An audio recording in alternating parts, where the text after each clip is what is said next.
Porque la ciudad necesitaba establecer un pacto social que en primer lugar le diera el mismo reconocimiento a la Ciudad de México que al resto de las entidades que conforman la Federación Mexicana, pero también para poder establecer un pacto y reglas claras con los ciudadanos.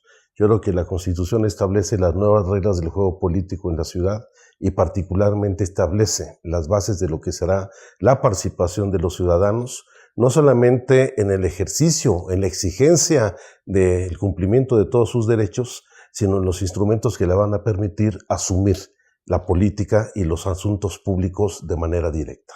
Yo creo que hay que asumir la Constitución como el resultado de un esfuerzo colectivo de muchas generaciones, no solamente de las izquierdas y las fuerzas progresistas, sino de la sociedad civil en la capital de la República. Y creo que uno de los pasos más importantes que dimos con esta Constitución es avanzar en un replanteamiento del federalismo mexicano, en cómo deben replantearse las relaciones, las facultades, competencias, concurrencias entre el gobierno federal y los gobiernos de los estados, y esta Constitución va a marcar un hito en lo que ha sido el constitucionalismo tradicional en el país.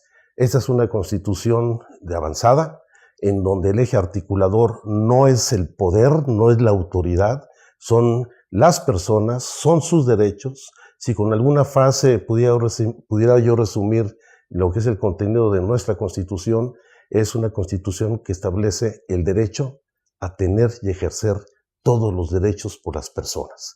Y la autoridad se diseñó para que no solamente los ciudadanos puedan participar de los asuntos públicos, sino para que el Estado garantice el ejercicio pleno de las libertades en la ciudad.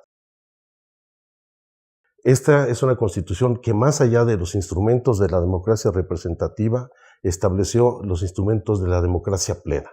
Democracia representativa, sí, pero también democracia directa, plebiscito, referéndum, revocación de mandato. Esta es la primera Constitución en el país que establece la revocación de mandato y elimina los fueros para cualquier servidor público. Hay una incorporación en toda la Constitución de los derechos a la igualdad sustantiva en todos los capítulos de la Constitución de la ciudad. Yo creo que esta es una Constitución de avanzada en donde además se establecen instrumentos para que estos derechos establecidos en la Constitución sean exigibles a la autoridad y se genera pues un tribunal constitucional para que la gente pueda acudir a ellos. Por supuesto, reconociendo los principios pro persona y de progresividad, con figuras nuevas donde más allá de los programas sociales que ya existen, como es la pensión universal para los adultos mayores o lo que es la atención médica y medicamentos gratuitos a toda la población que no forma parte de las instituciones de seguridad social,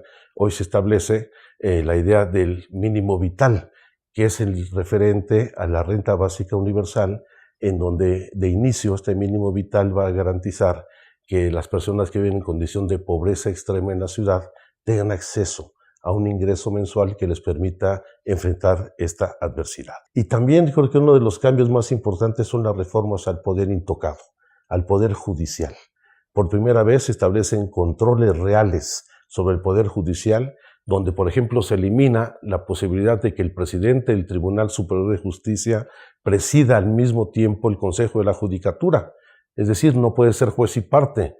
El presidente del tribunal no puede presidir al órgano que se encarga de vigilar y fiscalizar el desempeño de los jueces, de los magistrados, del Poder Judicial en su conjunto.